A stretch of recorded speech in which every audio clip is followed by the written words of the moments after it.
हरे कृष्ण। तो श्रील प्रभुपाद उपासना हम चर्चा कर रहे हैं 2 हफ्ते से। तो आज हम श्रील प्रभुपाद जी की पुस्तकों में जो संस्कृत भाषा से अंग्रेजी में अनुवाद किया गया है उसके ऊपर चर्चा करेंगे। तो हम देखते हैं कि हर भाषा का एक महत्वपूर्णता होती है, और जो संस्कृत भाषा है वो अपने आप में ही सुसंस्कृत लोगों के द्वारा बोली जाती है। जो सुसंस्कृत लोग हैं, कल्चरल लोग, है ना। और जो अंग्रेजी भाषा है वो कैसी है, मिलेच्छ भाषा है ना। तो जैसे हम संस्कृत में कोई भी वाक्य है या कोई भी श्लोक बोलते हैं तो अपने आप ही उसमें एक संस्कृत भाषा में एक आदर है, एक सम्मान है ना। लेकिन अंग्रेजी भाषा साहित्य के लिए नहीं बनी है एक तरह से, है ना। अंग्रेजी बहुत क्या बोल सकते हैं, ग्रॉस, बहुत सारी संस्कृत शब्दों का हम अंग्रेजी में अनुवाद नहीं कर सकते हैं, है ना। जैसे एक शब्द है रस, है ना। तो अभी इंग्लिश में हम उसको ट्रांसलेट करते हैं टेस्ट, है ना, या मैलो। लेकिन वास्तव में जो रस शब्द है उसको टेस्ट में या मैलो में अनुवाद करने से उसका जो शाब्दिक अर्थ है वो निकल के नहीं आ पाता। और अंग्रेजी भाषा में बहुत सारी क्या है, लिमिटेशंस हैं, बहुत सारी सीमितता हैं, जिसके कारण पूर्ण रूप से अनुवादित नहीं हो पाता वो संस्कृत से अंग्रेजी में। तो जैसे हमने पिछली बार देखा था कि जो भागवतम का श्लोक है जनताग विप्लवो, कि जो ऐसा शास्त्र आएगा जो पूरे जनता है सबके बीच में क्या क्रांति ला देगा। हो सकता है वो क्रमबद्ध ना हो, अच्छी तरह से रचा ना गया हो, अच्छी तरह से लिखा नहीं गया हो। अच्छी तरह से लिखा नहीं गया हो मतलब उस संस्कृत भाषा में या संस्कृत जो अंग्रेजी भाषा है या अंग्रेजी की ग्रामर है उसमें कुछ त्रुटि हो सकती है ना। लेकिन क्योंकि इसके माध्यम से भगवान का गुणगान किया जा रहा है इसलिए ये पूरे संसार में क्रांति लेके आएगा, है ना। तो जब हम प्रभुपाद जी की पुस्तकें पढ़ते हैं तो पुस्तकें पढ़ते समय खासकर अंग्रेजी भाषा में जो पढ़ते हैं तो उसमें बहुत सारे ऐसे शब्द आते हैं जो हमें आश्चर्य होता है कि ये शब्द कैसे साहित्य में, है ना, कैसे स्पिरिचुअल बुक्स में उपयोग किए गए, है ना। लेकिन वो शब्द बहुत ही सार गर्हित हैं, है ना। वो शब्द बहुत ही सार्थक हैं और उन शब्दों में बहुत सारी चीज़ छुपी हुई है ना। उन शब्दों में बहुत एक एक शब्द को हम कई घंटों तक डिस्क्राइब कर सकते हैं। इस तरह से प्रभुपाद जी ने उसको अनुवाद किया है ना। और जब हम पुस्तकों को पढ़ते हैं तो हमारी आंखें खुल जाती हैं, अच्छा ऐसा है, अच्छा ये है ना। तो ऐसे कुछ शब्दों को और ऐसे कुछ वाक्यों को आज हम देखेंगे, है ना। तो जैसे प्रभुपाद जी ने जो भगवद गीता का प्रीफेस लिखा, है ना, आमुख लिखा, तो प्रभुपाद जी उसमें लिख रहे हैं कि इस भगवद गीता यथारूप को, Bhagavad Gita as it is को हम अनअडल्टरेटेड फॉर्म में प्रस्तुत कर रहे हैं। अनअडल्टरेटेड, है ना, बिना किसी मिलावट के, है ना, कि भगवद गीता को हम बिना किसी मिलावट के प्रस्तुत कर रहे हैं, है ना। तो जैसे एडल्ट्रेशन होता है ना, मिलावट होती है ना। जैसे दाल है तो दाल, पीली दाल है तो पीली दाल में क्या करेंगे, कुछ पीले रंग के पत्थर मिला देंगे तो उसका क्या वजन बढ़ जाएगा। ऐसे दूध है, दूध में क्या करेंगे, यूरिया का पानी मिला देंगे तो क्या हो जाएगा, दिखने में और बढ़िया और वाइट लगेगा, लेकिन वो क्या होगा, जहरीला होगा, है ना। जैसे कई साल पहले दिल्ली में सरसों के तेल में कुछ अलग से बीज मिला दिए थे, तो उससे क्या हो गया, लोगों ने जब सरसों का तेल उपयोग किया अपने घर में तो उनके पेट खराब होना और लीवर खराब होना चालू हो गया। तो इसको बोलते हैं एडल्ट्रेशन। और एडल्ट्रेशन क्या होता है, बहुत बड़ा क्राइम होता है। एडल्ट्रेशन एक्ट होता है एक, जिसमें वस्तुओं को मिलावट करके उसकी क्वालिटी को गिरा दिया जाता है, और क्वालिटी को गिरा देते हैं और रेट थोड़ा कम कर देते हैं और फिर बाज़ार में बेचना चालू कर देते हैं। तो उनको जो बेचने वाले होते हैं बोलते हैं कि हम आपको ओरिजिनल दूध दे रहे हैं, हम आपको ओरिजिनल सरसों का तेल दे रहे हैं, है ना, या ओरिजिनल कुछ किराना दे रहे हैं, और वो देखने में और बढ़िया होगा और आकर्षक होगा। वो ऐसा दूध होगा कि जो गाय दूध देती होगी उससे भी, है ना, सफ़ेद दिखेगा वो, ऐसा दूध होगा, है ना। जैसे कुछ समय पहले ये जो चावल था, तो चावल में क्या मिलाया था, वो वाइट, इसको आप अपने किचन में उबालोगे तो उसका जो उबलेगा तो बहुत बड़ा होगा और एकदम वाइट होगा, एकदम पूरा है प्लास्टिक, लेकिन देखने में एकदम बढ़िया लग रहा है ना। तो उसको बोलते हैं मिलावट। और जो इस तरह से मिलावट पकड़ी जाती है तो उसको क्या होते हैं, जेल में डाल देते हैं। क्योंकि उस मिलावट से क्या होगा, एक तो आप उस प्रोडक्ट की गुणवत्ता को गिरा रहे हैं, और दूसरा क्या है कि उसको खाने से बहुत सारी बीमारियां हो रही हैं और कई लोगों की मृत्यु भी हो जाती है उसमें। ऐसा हुआ है, बहुत से लोगों की मृत्यु हुई है ना। तो ये होता है एडल्ट्रेशन। तो प्रभुपाद जी क्या बोल रहे हैं कि इस भगवत गीता को मैं कैसे प्रस्तुत कर रहा हूँ, अनअडल्टरेटेड फॉर्म में, बिना किसी मिलावट के। और जब मिलावट की जाती है तो जानबूझ के की जाती है। क्यों की जाती है? सामने वाले के नुकसान के लिए और खुद के फायदे के लिए, तभी करेंगे ना मिलावट।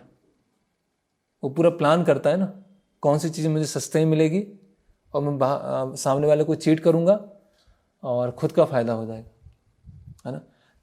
तो प्रभुपाद जी बोले कि इस भगवत गीता को हम यथारूप प्रस्तुत कर रहे हैं, इसमें किसी भी तरह की मिलावट नहीं है, इसमें कोई इल मोटिवेशन नहीं है, इसमें कुछ अंदर से मतलब ऐसी भावना है कि हम आपका भला करना चाह रहे हैं, लेकिन हम सामने वाले को चीट करना चाह रहे हैं और खुद का फायदा लेना चाह रहे हैं, है ना। तो अगर कोई भगवत गीता में मिलावट करता है, अल्टरेशन करता है, तो क्या होना चाहिए? उसको जेल हो जाना चाहिए, है ना। तो ये एकदम मिलावट रहित जो शुद्ध है, इसीलिए क्या है, भगवत गीता यथारूप है, Bhagavad Gita as it is है, करेक्ट। तो एक एक शब्द का बहुत भार है। ऐसे प्रभुपाद जी ने ऐसा नहीं कि कभी कभी लगता है कि प्रभुपाद जी की बुक्स तो बार बार रिपीट हो रही हैं, वही चीज़ बार बार एक चीज़ बोल रहे हैं, नहीं, एक एक शब्द बहुत महत्वपूर्ण है ना। फिर प्रभुपाद जी शब्द लिखते हैं भगवत गीता के दूसरे अध्याय के एक श्लोक के अनुवाद में, लिखते हैं regulative principles of freedom, regulative principle of freedom, स्वतंत्रता के नियम। अभी स्वतंत्रता मतलब क्या होता है? कोई नियम नहीं होना चाहिए, कोई बंदिशें नहीं होना चाहिए। और नियम मतलब क्या होता है? कुछ ना कुछ बाउंड्रीज, कुछ होगा, कुछ बाउंड्री होगी। अब प्रभुपाद जी लिख रहे हैं स्वतंत्रता के नियम, ये कैसे समझेंगे आप? रेगुलेटिव प्रिंसिपल ऑफ फ्रीडम, है ना। तो वो जो श्लोक है, राग द्वेष विमुक्तेषु विषय इंद्रिय चरण, आत्मवशे विधे आत्मा प्रसादम अधि गच्छति। तो वहाँ पर ऊपर लिख रहे हैं। तो कैसे स्वतंत्रता के नियम कैसे हैं? जो जितना भक्ति के विधि विधानों को पालन करेगा वो उतना ज़्यादा स्वतंत्र होता जाएगा। आजकल लोग सब फ्रीडम चाहते हैं ना, कोई नियम कानून नहीं चाहते, है ना, फ्रीडम, है ना।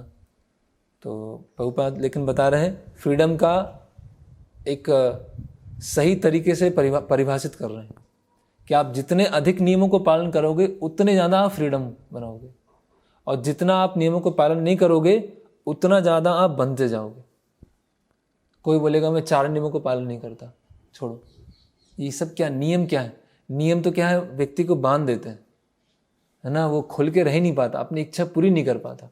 तो कर लो, इच्छा पूरी करो, चलो करना चालू करते हैं। इंटॉक्सिकेशन चालू कर दिया, हम तो फ्री हैं, कभी पिएंगे, है ना। और पीना चालू किया, और कितने फ्री हैं आप, उसकी लत लग गई, फिर क्या हो गया, लीवर खराब हो गया, फिर क्या हो गया, कैंसर हो गया। हम तो फ्री हैं, आप कैंसर को दूर कर सकते हो, लीवर खराब हुआ उसको दूर कर सकते हो, हम तो फ्री हैं। नहीं, आपने नशा करना चालू किया तो आप नियमों में बंधना चालू हो गए। हम तो फ्री हैं, इलिसिट सेक्स करेंगे, किसी से भी करेंगे, है ना। ये जैसे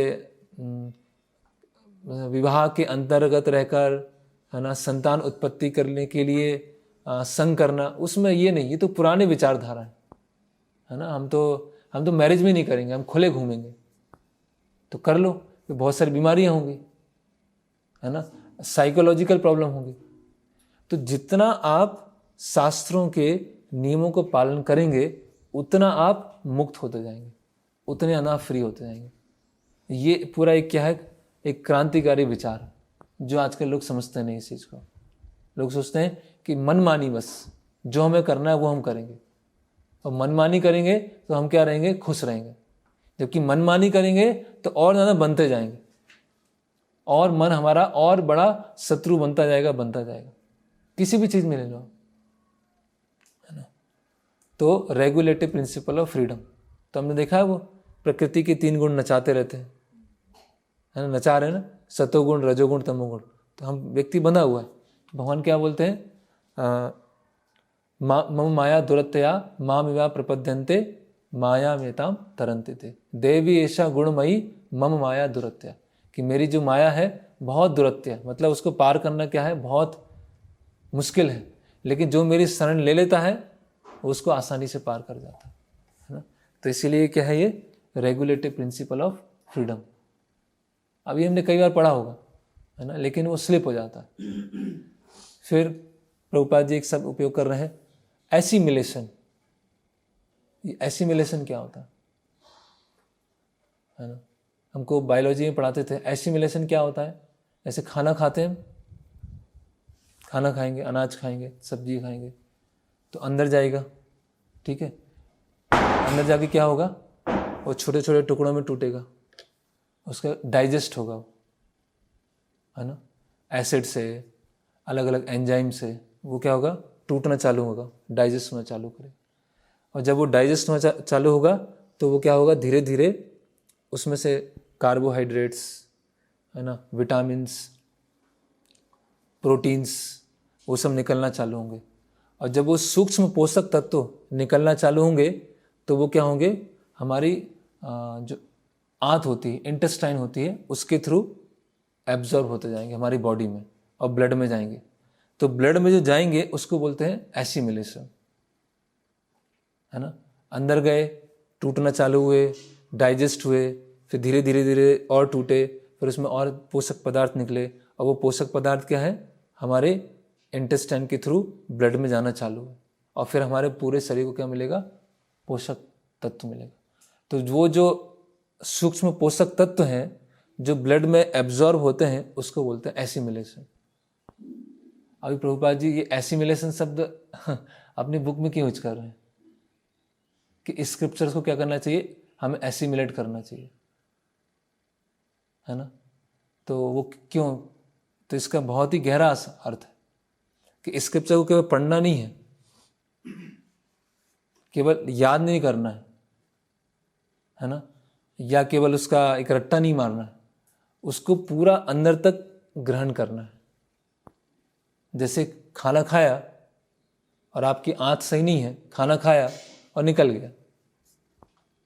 खाना खाने का क्या मतलब निकला, कई लोग होते हैं ना, खाते बहुत हैं लेकिन फिर भी क्या रहते हैं, पतले ही रहते हैं, करेक्ट, क्योंकि कुछ ना कुछ पेट में गड़बड़ी होती है, खाएंगे और निकल जाएगा। तो शास्त्र पढ़े और चले गए, याद किया और चले गए, वो एसिमिलेट हो ही नहीं, वो अंदर गए ही नहीं। मतलब शास्त्रों का जो अर्थ है, शास्त्रों की जो समझ है, वो पूरी अंदर तक चली जाए, और जब वो अंदर तक जाएगी वो समझ केवल बुद्धि के स्तर पे नहीं, ये केवल मानसिक स्तर पे नहीं, वो आत्मा के स्तर तक जाए।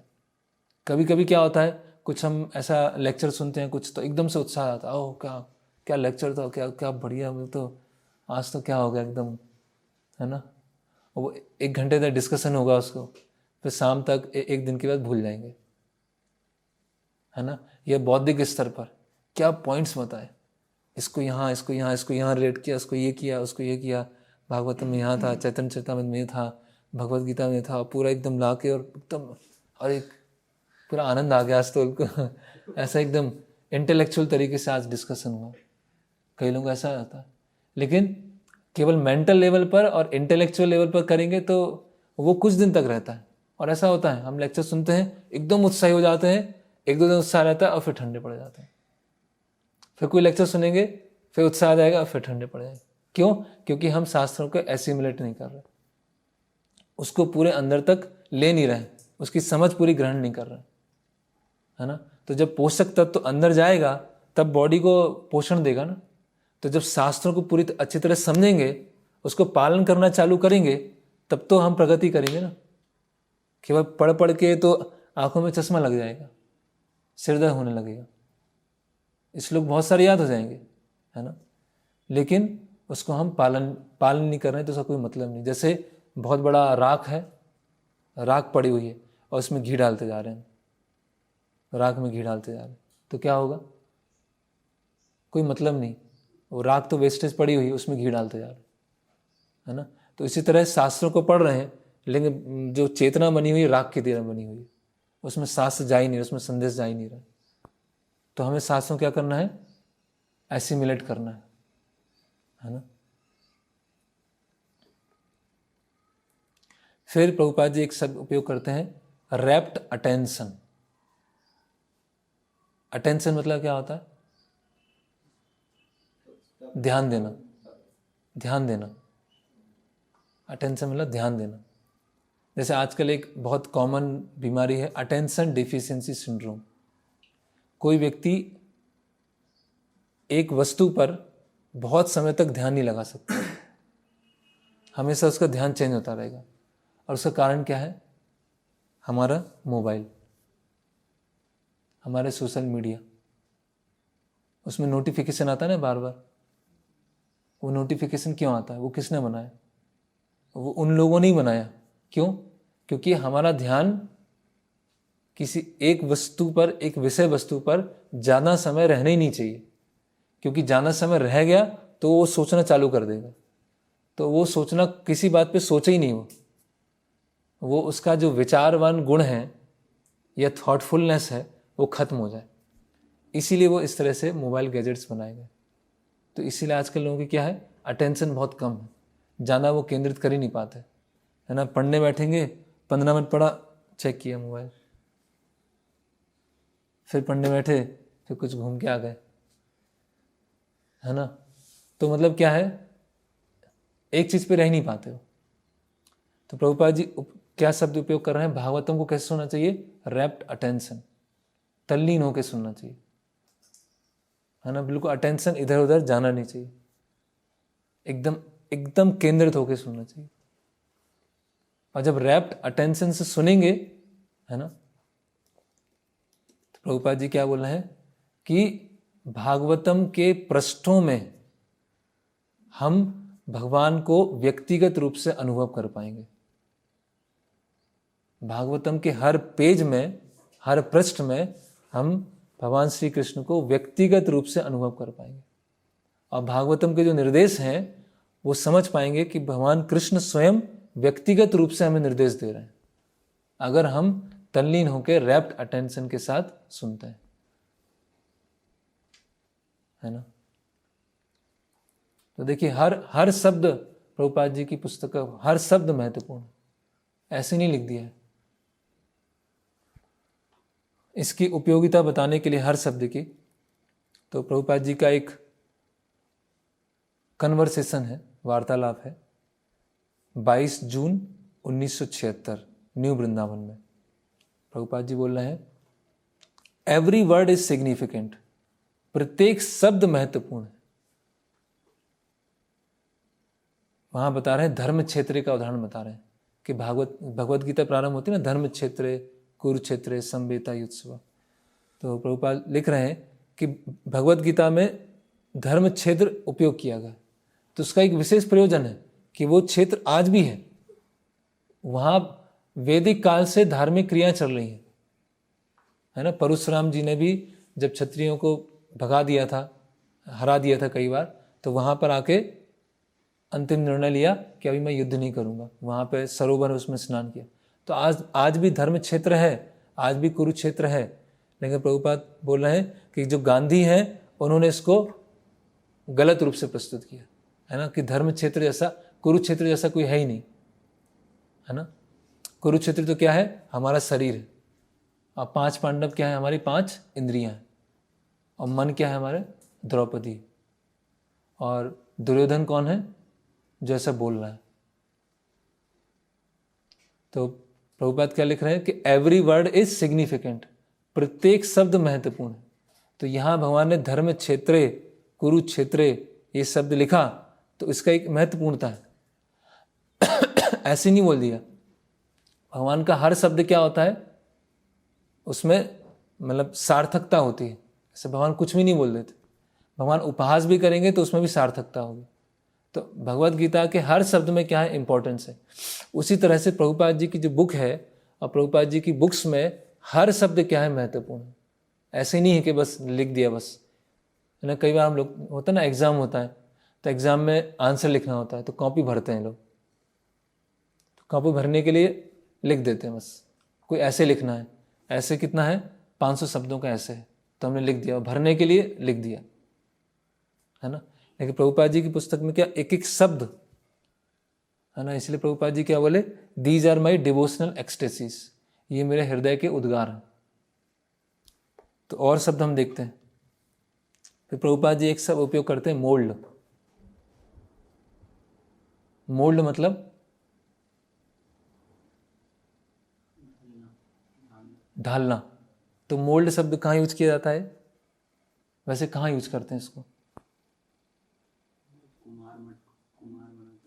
हाँ उसमें करते हैं, हाँ इसमें करते, मेटलर्जी में करते हैं, कि वो सांचे बनाते हैं अलग अलग, या तो जो धातुएं होती है उसको पिघला के उसमें डालते हैं तो वैसा सांचा बन जाता है, या लोहे को गर्म करते हैं और लोहे को आपको जो आकार देना होता है वो देते हैं, उसी में करते हैं मोल्ड, है ना। तो प्रभुपाद जी बोलते हैं कि शिष्य को गुरु के अनुसार मोल्ड होना चाहिए, शिष्य को गुरु के अनुसार मोल्ड होना चाहिए। अभी कहाँ मोल्ड शब्द कहाँ पे आ गया, है ना। तो अभी जैसे लोहे को जो बनाने वाला व्यक्ति है वो क्या करता है, उसको तपाता है, उसको गर्म करता है, और जिस रूप में ढालना होता है वो रूप उसको दे देता है, करेक्ट। जैसे मान लीजिए कॉपर है ना, तो आपको जग बनाना है, तो कॉपर तो रॉ उसमें होगा, ऐसे मतलब खदान से निकालते हैं तो उसको पहले प्योर करना पड़ता है, उसको पूरा गर्म करना पड़ता है हाई टेम्परेचर में, हाई प्रेशर में, फिर वो लिक्विड रूप में आता है, फिर एक अलग सांचे होते हैं, सांचे में डाला जाता है ना, फिर कुछ समय तक रखा जाता है, फिर उसको निकाल के फिर उसकी पॉलिशिंग की जाती है ना। पॉलिशिंग करने के बाद जो थोड़ा बहुत बचता है, जो त्रुटि होती है उसको निकाल दिया जाता है, और फिर जग तैयार हो जाता है ना।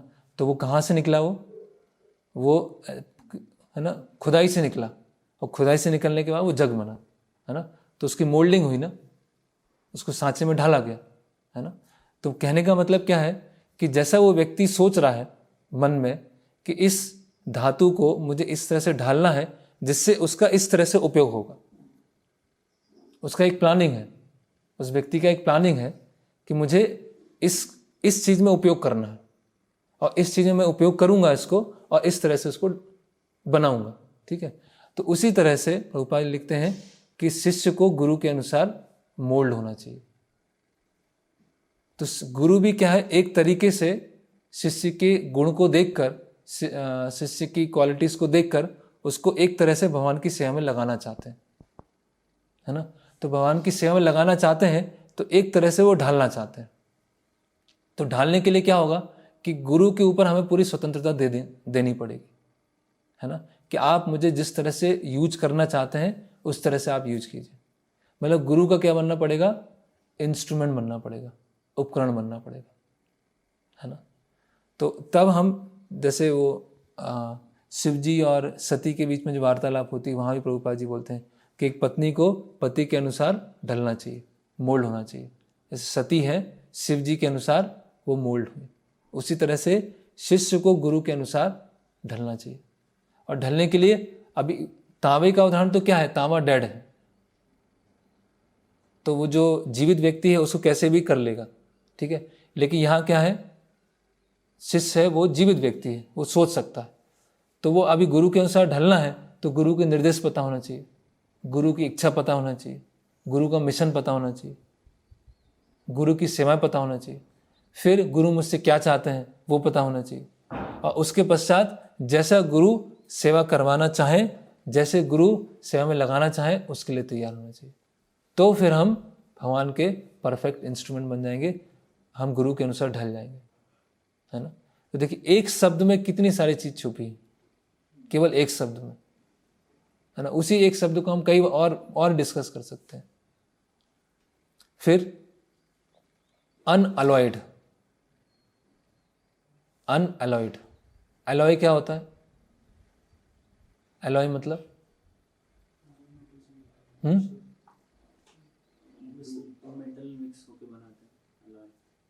हाँ, 3-4 मेटल मिक्स करके, हाँ 2-3 मेटल मिला के एक एलॉय बनाते हैं, ऐसे ही होता है ना। हिंदी में क्या बोलते हैं एलॉय को? मिश्र धातु, मिश्र या मिश्रित धातु, है ना।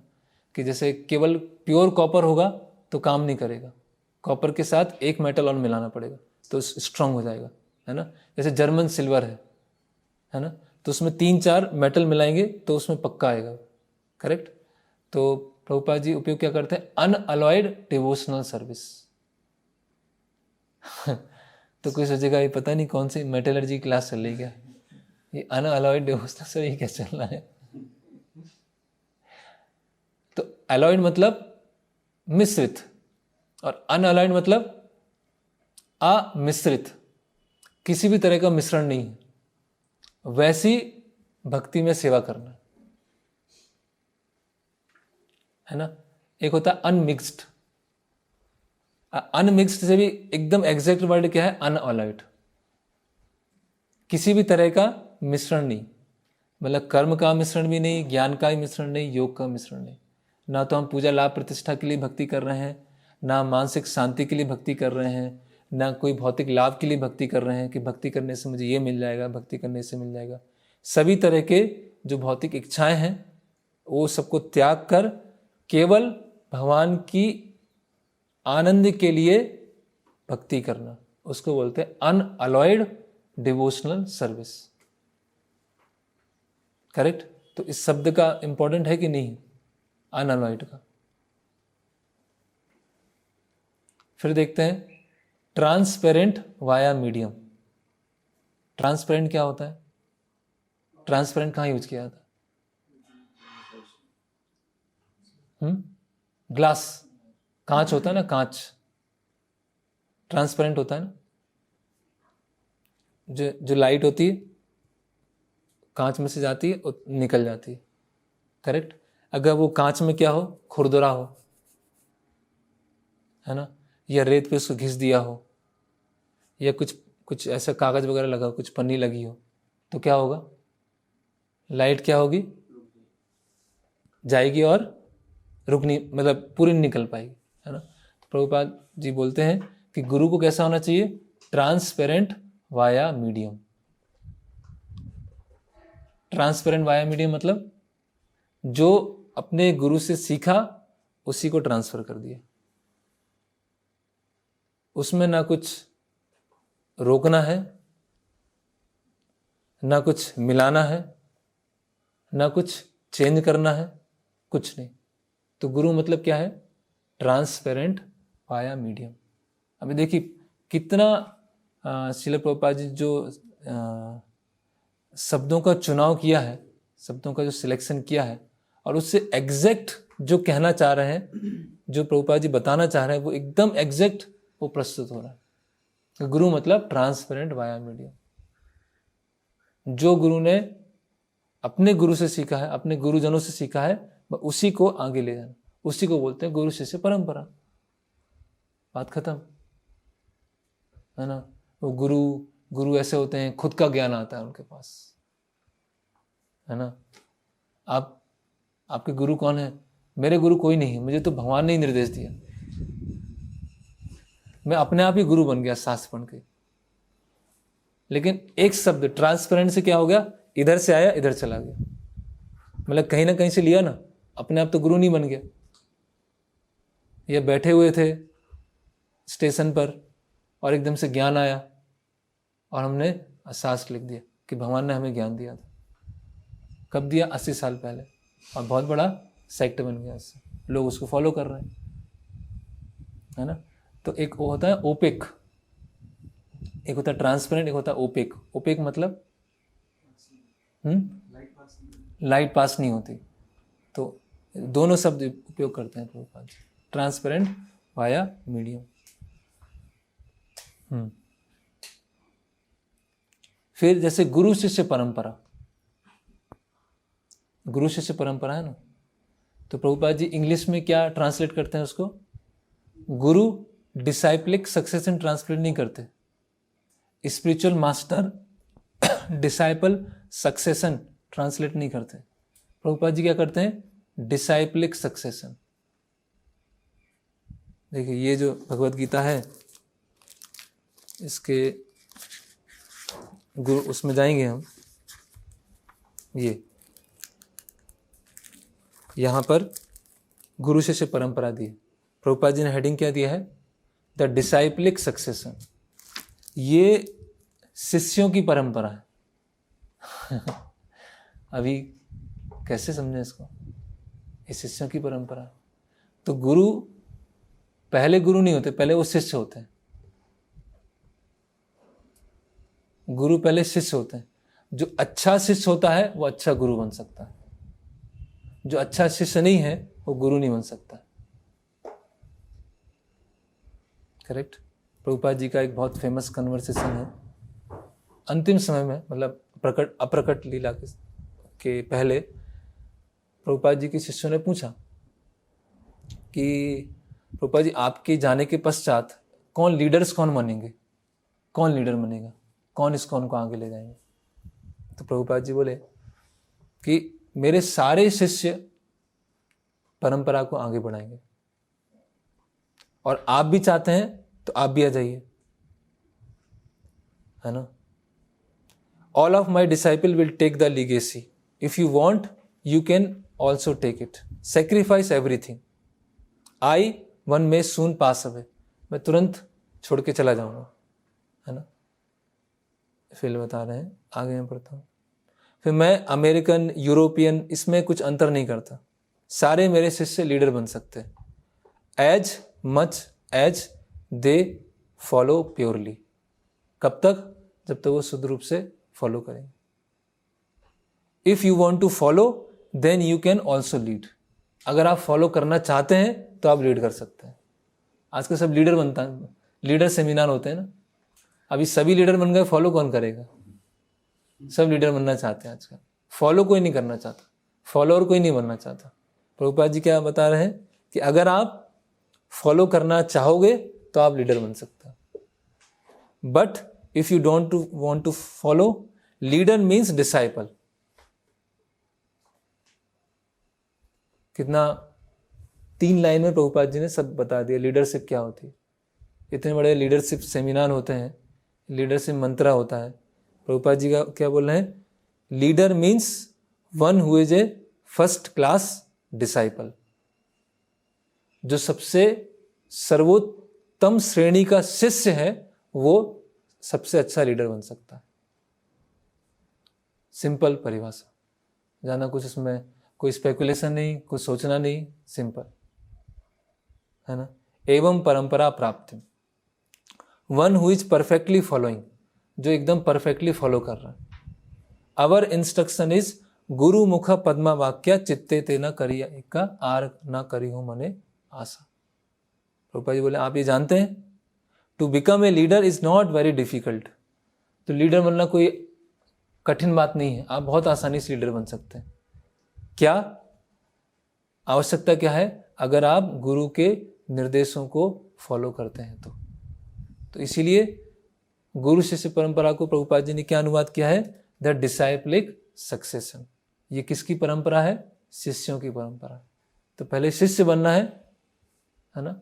गुरु या लीडरशिप जो होता है वो एक सेवा होती है, वो कोई पदवी नहीं होती।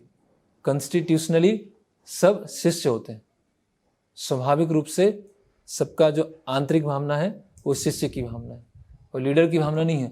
जब लीडर अपने आप को सोचने लगे कि मैं लीडर हूं, समझ लो फिर समस्या हो जाएगी। तो वो गुरु का प्रतिनिधित्व कर रहा है, गुरु को फॉलो कर रहा है ना। ऐसे भक्ति सिद्धांत श्री ठाकुर बोलते हैं कि जैसे पावर हाउस है, पावर हाउस में पावर नहीं है, लाइट जनरेट नहीं हो रही और बहुत सारे बल्ब लगा दिए, बहुत सारे बल्ब हैं, पूरे शहर में बल्ब हैं, हर जगह घर घर में बल्ब हैं, लेकिन पावर हाउस में पावर नहीं है ना। ऐसे बहुत सारे लोग हैं, बहुत सारे लोग जुड़े हुए हैं, बहुत बड़ा इंस्टीट्यूशन है, बहुत सारी बिल्डिंग है, लेकिन ना तो शुद्धता है ना सिंसियरिटी है। तो ऐसे बहुत सारे फॉलोअर है ना और बहुत सारी बिल्डिंग, उसका कोई लाभ नहीं। करेक्ट। तो ऐसे ही हम फॉलोअर नहीं हैं, हम लीडर हैं, और लीडर बन के बहुत सारे लोगों को इकट्ठा कर लिया, लेकिन वो क्या है, जैसे पावर हाउस में पावर है नहीं और बल्ब बहुत सारे लगा के रखे, तो बल्ब का क्या, इतने सारे बल्ब का क्या मतलब, पहले पावर हाउस से जुड़ना तो पड़ेगा। तो ये है। फिर आगे देखते हैं, अभी प्रभुपाद जी ने जो भगवान शब्द है उसको क्या परिभाषित किया, supreme personality of God head. इसको बनाने से पहले सुना था आप लोगों ने किसी ने, supreme personality of God head. कोई हाँ भगवान को मानते हो, हाँ भगवान, हाँ भगवान, भगवान की सेवा करते हैं, हाँ करते हैं, कौन भगवान कौन है। तो प्रभुपाद जी उसको परिभाषित कर रहे हैं, पहले पर्सनैलिटी, भगवान क्या है, व्यक्ति है। जब व्यक्ति है तो उनकी इच्छा है, उनका कोई घर होगा, उनकी कोई जगह होगी, वो कुछ कार्य करते होंगे, तो पर्सनैलिटी। और वो पर्सनैलिटी कैसी है, सुप्रीम है, वो परम है ना। बहुत अलग अलग पर्सनैलिटी होती हैं, कुछ छोटे कंट्रोलर होते हैं, कुछ बड़े कंट्रोलर होते हैं, लेकिन वो पर्सनैलिटी कैसी है, परम है, supreme personality of God head. God मतलब क्या है, नियंता, नियामक है ना, कंपनी का नियामक है ना, और अलग अलग देवी देवता हैं, दिशाओं की नियामक है, लेकिन गॉड हेड जो नियामक में सबसे ऊपर है। तो भगवान शब्द का क्या अर्थ हुआ, सुप्रीम, परम, पर्सनैलिटी, व्यक्ति, किसमें, गॉड हेड।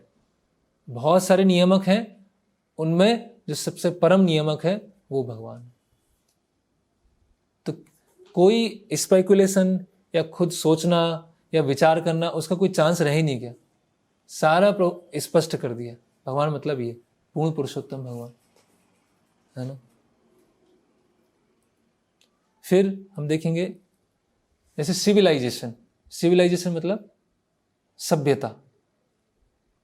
तो प्रभुपाद जी ये सिविलाइजेशन शब्द है बार बार अपनी पुस्तकों में उपयोग करते हैं,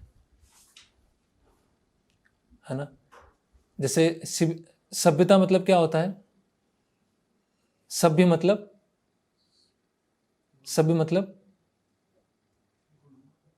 जेंटलमैन, मतलब जिनमें अच्छे गुण हैं, जिनमें दैवी गुण हैं, उनको बोलते हैं सभ्य व्यक्ति। करेक्ट। और सारे अच्छे गुण कैसे आते हैं, जो आत्म साक्षात्कार के लिए प्रयास करता है। करेक्ट। तो जो आत्म साक्षात्कार के लिए प्रयास करता है, आत्म साक्षात्कार का प्रयास करने से उसमें जो अच्छे गुण आते हैं, उनके द्वारा जो एक समूह होता है उसको बोलते हैं सभ्यता, उसको बोलते हैं सिविलाइजेशन, है ना। सिविलाइज बोलते हैं ना, सिविलाइज सभ्य लोग हैं, जेंटलमैन लोग हैं, है ना। तो सारे अच्छे गुण कैसे आते हैं, जब हम भगवान की भक्ति में लगते हैं, डिवोशनल सर्विस में लगते हैं, आत्म साक्षात्कार में लगते हैं, तो उन सभ्य लोगों के माध्यम से एक सभ्यता बनती है। तो आज की जो वो है उसको सभ्यता कहेंगे, वो क्या है, असभ्यता है। वो असभ्य लोगों से समाज बना हुआ। तो प्रभुपाद जी इस सिविलाइजेशन को क्या यूज करते थे, एक शब्द है सोल किलिंग सिविलाइजेशन। आजकल की सभ्यता कैसी है? सोल किलिंग सिविलाइजेशन, आत्मा को मार रही। आत्मा, हाँ, कैसे मार रही है आत्मा को? एक तो आत्मा के अस्तित्व को ही हटा दिया, आत्मा ऐसा कुछ है ही नहीं, और जो भी आत्मा के जो भी कार्य हैं उसके विपरीत कार्य सिखाए जा रहे हैं, है ना। आप यही शरीर है, लाइफ में खूब एंजॉयमेंट करो, खूब पैसा कमाओ, खूब प्रेस्टीज लेके आओ, है ना। सोल किलिंग सिविलाइजेशन, आत्मा को मारने वाली। फिर प्रभुपाद जी क्या बोलते हैं? Misdirected civilisation. मिसडायरेक्टेड मतलब उसकी दिशा दूसरी जगह चली गई। एक होता है डायरेक्शन लेस और एक होती है मिसडायरेक्टेड। दोनों में क्या अंतर है?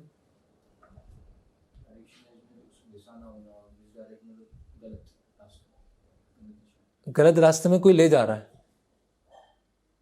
एक तो डायरेक्शन ही नहीं है, मान लो आप यहाँ से चले, है ना, आप गाड़ी से जा रहे हैं, कहाँ जा रहे हो पता ही नहीं, और निकल गया मैं, कहाँ रहे हो पता ही नहीं है, उसको क्या बोलेंगे? डायरेक्शन लेस, दिशाहीन। अब मिसडायरेक्टेड को क्या बोलेंगे? क्या आप मान लो आपने टैक्सी किया, यहाँ से ओला किया, ठीक है, ओला में पीछे बैठे हुए हैं, आपने व्यस्त गाने सुन रहे हैं, और जो ड्राइवर है आपको किसी दूसरी जगह ले गया, आपको स्टेशन जाना था और कहीं दूसरी जगह ले गया, है ना, या आपको मर्डर करने ले गया, या आपके पैसे निकालने ले गया, या आपका सामान चुराने ले गया, तो उसको क्या बोलेंगे? मिसडायरेक्टेड। तो आजकल की सिविलाइजेशन कैसी है? मिसडायरेक्टेड। क्यों? क्योंकि इस सिविलाइजेशन को चलाने वाले कौन बैठे हुए हैं? समाज के ऐसे लोग बैठे हुए हैं जो समाज के बहुत बड़े वर्ग का शोषण करना चाहते हैं, और शोषण को छुपाने के लिए क्या बोलते हैं कि हम आपके भले के लिए बहुत सारी पॉलिसीज बना रहे हैं, है ना, हम ऐसा नियम लेके आ रहे हैं, ऐसा एजुकेशन सिस्टम लेके आ रहे हैं, सबको शिक्षा मिलेगी, सब पढ़े लिखे होंगे। जो पहले के लोग थे जो अंगूठा छाप, है ना, पहले के अंगूठा छाप होते थे, अंगूठा लगाते थे, अपने नाम भी लिखना नहीं जानते थे। आज सब लोग पढ़े होंगे, सब पढ़े लिखे होंगे। देखो हम सर्व शिक्षा अभियान लेके आए, है ना, हम कितना भला सोच रहे हैं। क्यों? जिससे आगे चल के फैक्ट्री में मजदूर मिल सके, जिससे बड़े बड़े जो इंडस्ट्री बनने वाली हैं, अलग अलग कंपनीज बनने वाली, वहाँ पे लेबर चाहिए ना, वो कहाँ से आएगी लेबर? वो तो स्कूल से आएगी, कॉलेज से आएगी, और कहाँ से आएगी, है ना। तो इस तरह से मिसडायरेक्टेड किया जा रहा है। ये तो एक एग्जाम्पल, ऐसे लाखों करोड़ों एग्जाम्पल हो सकते है ना। मेडिसिन लेके आएंगे, है ना, मेडिसिन क्यों लेके आ रहे हैं? अच्छा, ये जो बीमारी है उससे, बीमारी से हम लड़के बताएंगे, और उस मेडिसिन को लाने के लिए आपने बहुत सारे पशुओं की हत्या कर दी, उस मेडिसिन को लाने के लिए आपने बहुत सारे मनुष्यों पर ट्रायल कर दिया जो बीमार पड़ गए, और अभी वो मेडिसिन आई है, उसमें बहुत सारे साइड इफेक्ट होने वाले हैं, और कुछ समय के बाद वो बैन हो जाएगी। आई, प्रॉफिट कमाया फार्मेसी ने, और फिर बैन हो गई। हम तो आपके फायदे के लिए आए थे, है ना। हर कोई बोलता है ना, हम तो आपका कोई प्रोडक्ट निकालेगा आपके फायदे के लिए, है ना। वो पहले ऐड आता था, ठंडा मतलब कोका कोला, है ना। वो क्रिकेट मैच देखते थे, उसमें बार बार ये ऐड आता था, ठंडा मतलब कोका कोला, तो सब पीने लगे उसे। अब देखा उसमें कोका कोला में है क्या, वो तो मतलब वो आपके वो जो आते हैं उसके लिए क्या है, वो स्लो पॉइजन है, वो गलाता जाएगा गलाता जाएगा गलाता जाएगा, आप पूरे ठंडे पड़ जाएंगे। तो गर्म होने के लिए हॉस्पिटल जाना पड़ेगा, और डॉक्टर्स की जो जेब में गर्म हो जाएंगी, ठंडा आपने पिया गर्म हो गए। तो ये मिसडायरेक्टेड सिविलाइजेशन, हमको गलत डायरेक्शन दी जा रही। फिर प्रभुपाद जी और क्या बोल रहे हैं? Polished cats and dog civilisation, और अलंकार लगा दिए प्रभुपाद जी ने। Polished cats and dog civilisation. Cats और डॉग्स में क्या होता है? कुछ वो होती हैं, पाबंदियाँ होती हैं, है ना। हाँ, आप खुले में सेक्स कर सकते हैं, है ना, ऐसे घूम सकते हैं, कपड़े तो पहने नहीं, है ना, कपड़े नहीं हैं, कैसे भी घूमो, कभी भी खाओ, कहीं सो जाओ, कुछ भी है ना। तो आजकल के हम देखते हैं युवा पीढ़ी भी ऐसी होती जा रही है धीरे धीरे, है ना। कोई शर्म जैसी, लज्जा जैसी कोई बात ही नहीं रह गई है। हम तो ओपन हो गए, ओपन, हम एडवांस हो गए, हम धीरे धीरे प्रगत होते जा रहे हैं, पशुओं के साथ कदम से कदम मिला के चल रहे हैं, है ना। अब आजकल के स्कूल, कॉलेज, यूनिवर्सिटीज में देखेंगे यही सब। और वो जो करता है, वो इस तरह के कपड़े पहनता है प्रोवोकेटिव, दूसरों को प्रोवोक करने के लिए, है ना, और इस तरह से इलिसिट रिलेशनशिप रखता है, उसको बहुत अच्छा माना जाता है। और जिसका जीवन बहुत सादगी वाला होता है, सतोगुण वाला होता है ना, उसको समझते हैं कि तो बेकार आदमी, तो एंजॉय नहीं कर रहे, लाइफ को एंजॉय नहीं कर रहे हैं, तो रूखा सूखा जीवन है इसका। तो ये क्या है, polished cats and dog civilisation. और प्रभुपाद जी क्या लिखते हैं, हेलिस सिविलाइजेशन। हम नरक अगले जन्म में नहीं जाएंगे, हम इसी जन्म में नरक का अनुभव करना चाहते हैं। ऐसा हमने अपनी सभ्यता बना दिया, है ना। प्रभुपाद लिख रहे हैं, such is civilisation artificially increases the condition of life and existence becomes intolerable for everyone, है ना। नारक की स्थिति यही बना दी हमने। एक बार प्रभुपाद जी लंदन में थे और किसी रिपोर्टर ने पूछा कि do you believe in hell, ऐसे चैलेंज करके, क्या आप हेल में विश्वास करते हैं। प्रभुपाद जी में, नहीं, मैं हेल में बैठा हूँ। जो लंदन है वो हेल से कम नहीं है, है ना। कई महीने तक सूर्योदय नहीं हो रहा है, सूर्य का प्रकाश ही नहीं आ रहा है। तो हम हेल इस प्लैनेट में भी देखते हैं, वहाँ सूर्य का प्रकाश नहीं आता, अंधेरा होता है। लंदन में भी ऐसी स्थिति है। तो हमने इसको हेल बना दिया। और क्या प्रभुपाद बता रहे हैं, godless civilisation. Godless civilisation, school में, कॉलेज में, कहीं भी किसी भगवान की चर्चा नहीं है ना। अलग अलग तरीकों से भगवान को मारने का प्रयास किया जा रहा है, भगवान शब्द को ही हटा जा रहा है। तो गॉडलेस सिविलाइजेशन। आसुरिक सिविलाइजेशन, डेड सिविलाइजेशन। एक शब्द उपयोग कर रहे हैं प्रभुपाद जी, डेड, सब मर गए हैं, सब मरे हुए हैं बस। एक प्रभुपाद सब उपयोग करते हैं, डेकोरेशन ऑफ डेड बॉडी। आजकल की सिविलाइजेशन कैसी है, जैसे मृत शरीर को सजाने जैसा है। मरा हुआ शरीर है, कई बार होता है ना ऐसे, जब वो अंतिम यात्रा निकालते हैं तो उसमें नए कपड़े पहनाते हैं, फूल की माला होती है, कुछ भी सजाते हैं और फिर जुलूस ले जाते हैं और अंतिम में जलाने वाले, है ना। तो ये सब जितनी भी मटेरियल प्रॉस्पेरिटी है, अलग अलग एडवांसमेंट है, वो कैसा है, जैसे मृत शरीर को सजाने जैसा है, डेकोरेशन ऑफ डेड बॉडी। सब मर गए। भगवत भक्ति के बिना सब क्या है, जिंदा मुर्दे। आज ये इस योनि में, आज उस योनि में, उस योनि में, बस वो जीवन चक्र चल रहा। तो हर शब्द की क्या है प्रभुपाद जी, हर शब्द महत्वपूर्ण। मिसगाइडेड सिविलाइजेशन, मिसगाइड किया जा रहा है, करेक्ट। बहुत सारे लोग, हमारे घर में ही लोग मिसगाइड करने बैठे हुए, दूर की बात तो छोड़ो, फिर तो गवर्नमेंट तो है ही। और फोर्थ क्लास सिविलाइजेशन।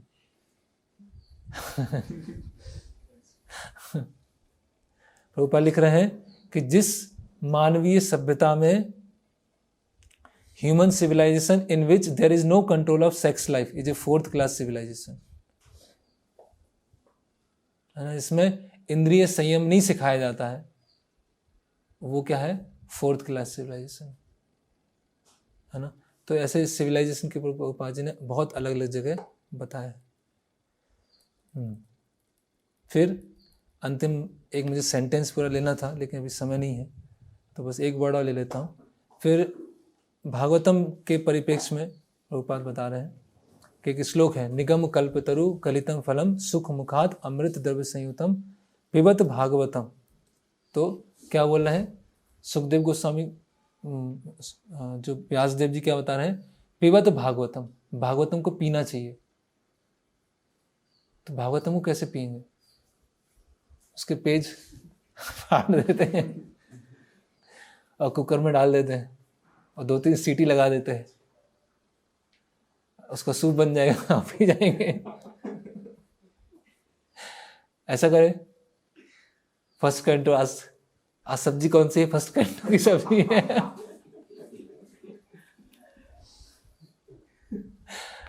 फिर 7th कैंटो, तो हिरण्यकशिपु के गुण आ गए उसने पीने के बाद।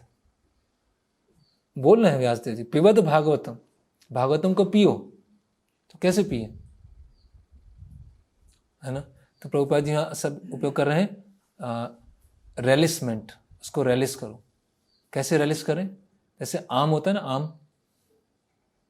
आम का अगर हम गुठली निकाल दिया, आम का छिलका निकाल दिया और उसका आम को आमरस बना लिया, है ना, और उसमें ड्राई फ्रूट डाल दिए, उसमें केसर डाल दिया, अभी से मन करने लगा कई लोगों का है ना, बढ़िया केसर ड्राई फ्रूट सब कुछ करके एकदम गाढ़ा हो गया, है ना, एकदम सबसे अच्छी क्वालिटी का, और उसको पीना चालू किया, तो एक संतुष्टि मिलेगी ना, एक ऐसी संतुष्टि जो हम किसी को बता नहीं सकते, है ना। तो भागवतम को भी क्या है, केवल पढ़ना नहीं है, समझना नहीं है, उसको क्या करना है, रेलिश करना है ना। जब भागवतम पढ़ेंगे, उसको समझेंगे, उसको पालन करेंगे, ओ कितना अच्छा ज्ञान है, कितना सर्वोत्तम ज्ञान है, जिसको मैं अभी तक जिससे वंचित था, मुझे पता ही नहीं था, इतना सर्वश्रेष्ठ ज्ञान है। अलग अलग चीज़ें पढ़ता जा रहा था, वो डेड लिटरेचर थे, वो जैसे डेड सिविलाइजेशन है तो डेड लिटरेचर, लेकिन ये भागवतम में क्या है, इसमें जान है, इसमें जीवंत है, इसको पढ़ना है, पालन करना है, सीखना है, बताना है, तो रेलिस, इसमें आनंद आएगा। जैसे वो आम का रस में जब सब कुछ मिला के, केसर मिला के जब पीते हैं तो कितना आनंद आएगा, तो ऐसे ही भागवतम में तो और जाना है, इसकी तुलना नहीं कर सकते। तो इस तरह से every word is significant, Prabhupada ji बोलते हैं कि हर शब्द क्या है, महत्वपूर्ण है ना। कोई भी आप भगवत गीता हमने उठाया, भगवत गीता कोई भी पेज खोलो, ऐसे हम देखते हैं, ऐसे मान लीजिए श्लोक है, ये कर्मयोग है, 3rd चैप्टर 29 श्लोक, bewildered by the modes of material nature. अभी इसी पे हम कई समय चर्चा कर सकते हैं। जो प्रकृति के 3 गुणों के द्वारा भ्रमित है, bewildered by the modes of material nature. सत्वगुण कैसे भ्रमित करता है, रजोगुण कैसे करता है, तमोगुण कैसे करता है, जब भ्रमित होने के बाद क्या होता है, उसकी गति क्या होती है, हम अपने में कैसे पहचान सकते हैं, उससे हम कैसे निकल सकते हैं। बस bewildered by the modes of material nature, the ignorant fully engages themselves in material activity। जो मूर्ख व्यक्ति है, अज्ञानी व्यक्ति है, वो भौतिक क्रियाओं में लगता है। तो एक सेंटेंस है बस, और उसी एक सेंटेंस में कितनी सारी चीजें, जैसे हम देखते हैं E = mc², E है, M है, C है, स्क्वायर है, इतना छोटा सा दिख रहा है, लेकिन उसको आने में, वो फॉर्मूला आने में कितने साल लगे, 300 से 400 साल लगे उसको आने में। पहले E आया, एनर्जी आया, फिर मास को डिफाइन किया, फिर स्पीड ऑफ लाइट, फिर वो स्क्वायर ही क्यों है। तो इसमें कई जनरेशन गई, बहुत सारे साइंटिस्ट आए और गए, तब वो आके आइंस्टीन ने E = mc² बनाया। मतलब वो क्या है, पूरा पैक्ड है। उसको अनपैक करेंगे तो पूरी बुक की बुक निकल जाएंगी। E = mc²।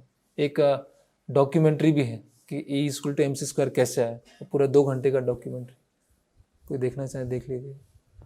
तो इसी तरह से ये प्रभुपाद जी ने जो भगवत गीता और भागवतम के सब तात्पर्य लिखे हैं, उसमें एक एक शब्द, एक एक वर्ड, वो क्या है, बहुत महत्वपूर्ण। ऐसा नहीं कि जस्ट रिपीटिशन है ना, उसको भरना था, बड़ा दिखाना था, इसीलिए, है ना। जैसे कितना पेज होंगे इसमें, 900 पेज है, 900 950, पढ़ने में कितना टाइम लगेगा, कुछ कुछ मतलब 2-3 दिन लगेंगे। अगर हम 3-4 घंटे दें रोज तो 2-3 दिन में भगवत गीता हो जाएगी नहीं, लेकिन ये पूरे जीवन भर हम इस पर डिस्कस कर सकते हैं, है ना। तो इसीलिए ये प्रभुपाद जी के बुक्स में क्या है, बहुत एक एक शब्द क्या है, रत्न जैसा है, एक एक शब्द क्या हीरे जैसा है। तो उसको हम हीरे को समझेंगे, उसकी वैल्यू को जानेंगे, एक एक शब्द में बहुत बहुत सार्थकता है। ठीक है, हरे कृष्ण। किसी कोई प्रश्न है, कुछ जिज्ञासा है?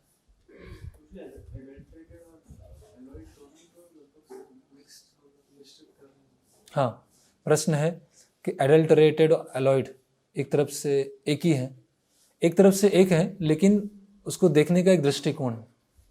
जैसे एलॉयड मतलब क्या है, जैसे आपने कांसा है, तो कांसा में क्या है, तांबा है और एक धातु और क्या है, कॉपर प्लस टिन। चलो कॉपर प्लस टिन है और कांसा बना, तो वो कांसा अपने आप में क्या है, उसको यूज कर सकते हैं।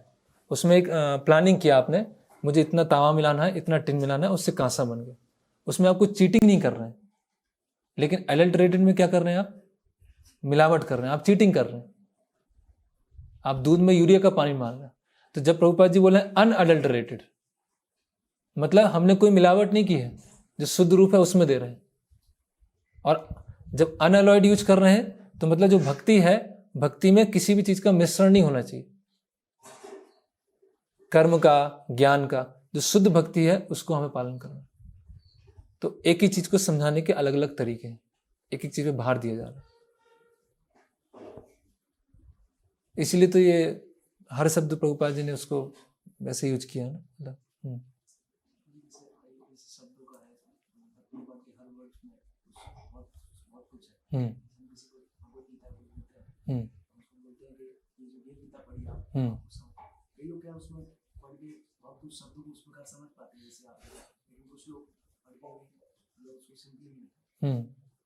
नहीं तो वो तो समय के साथ आएगा।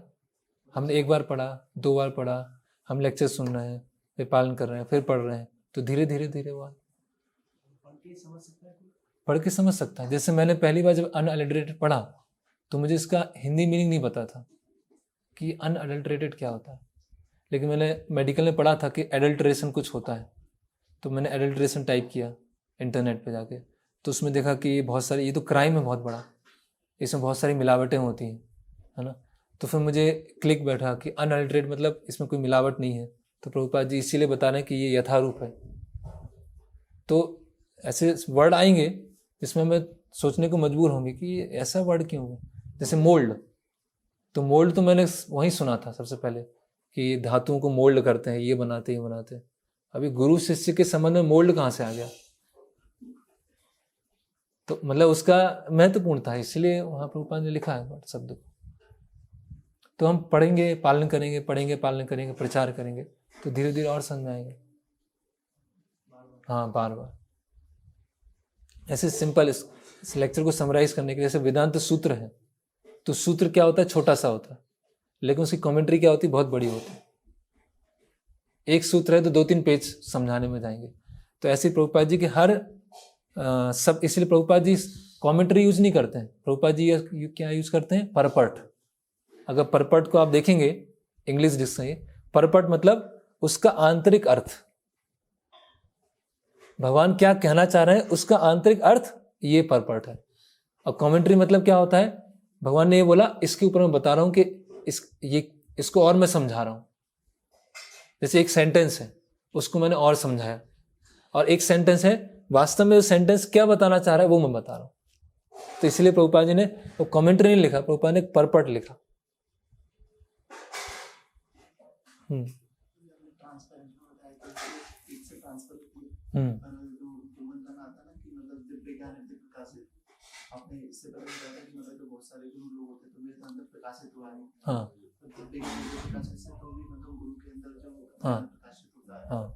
हाँ, ओके। प्रश्न है, 1 मिनट, हरी। प्रश्न है कि हमने बताया कि ट्रांसपेरेंट मतलब ट्रांसफर होती है, लेकिन हम बोलते हैं दिव्य ज्ञान हृदय प्रकाशित, है ना। तो क्या होता है, जो यस्य देवे परा भक्ति यथा देवे तथा गुरु तस्य ते कथितम अर्था प्रकाशन्ते महात्मना, इस श्लोक में दोनों समन्वय हो जाएंगे, कि जिसकी भगवान में और गुरु के आदेशों में बराबर रूप से निष्ठा होती है, जिसकी भगवान में और गुरु के आदेशों में बराबर रूप से निष्ठा होती है, उसके हृदय में ज्ञान प्रकाशित होता है। कहने का मतलब क्या है, जो कमी है या वो जो समझ नहीं पा रहा है या उसका साक्षात्कार वो प्रकाशित होता है। तो गुरु तो जो है, जो उन्होंने अपने गुरु से लिया है वो हमको देंगे। हो सकता है उस नॉलेज को भी हम नहीं समझ पा रहे, लेकिन गुरु के आदेशों में हमें पक्की श्रद्धा है। मुझ में कमी है जो मैं गुरु के निर्देशों को नहीं समझ पा रहा हूं, लेकिन गुरु एकदम परफेक्ट बता रहे हैं। तो जब ये श्रद्धा होती है, तब अटूट विश्वास होता है, तो भगवान क्या है, हृदय में ज्ञान प्रकाशित करते हैं। मतलब वो जो गुरु के द्वारा ज्ञान दिया है उसको समझने की बुद्धि देते हैं, तो वो गुरु के निर्देश हमको समझ में आने चालू हो जाते हैं, परमात्मा रूप में भगवान बताते हैं। और दूसरा साक्षात्कार, तो इस तरह से गुरु के माध्यम से भी ज्ञान आता है और उसको समझने के लिए भगवान प्रकाशित करते हैं। नहीं, अलग से नहीं। और दिव्य ज्ञान हृदय प्रकाशित किस में है, ये गुरु वंदना में है ना। जब गुरु के सामने निर्देशों को पालन कर रहे हैं तो क्या है, श्री गुरु करुणा सिंधु अधम जनर बंधु दिव्य ज्ञान हृदय प्रकाशित। तो जब गुरु के निर्देशों को पालन कर रहे हैं, श्री गुरु चरणे रति गुरु मुख पद्म वाक्या, तब तो वो हृदय से प्रकाशित हो रहा है। तो दोनों साथ में चलता है, गुरु से निर्देश और वो समझने के लिए भगवान प्रकाशित करते हैं।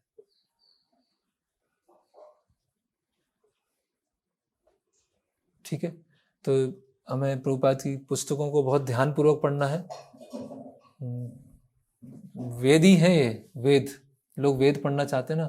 प्रभुपाद जी की कमेंट जो तात्पर्य है, प्रभुपाद जी ने लिखा है, एक एक शब्द एक एक लाइन सब महत्वपूर्ण है, उसमें ऐसा ना सोचें रिपीटिशन है। ठीक है, हरे कृष्ण।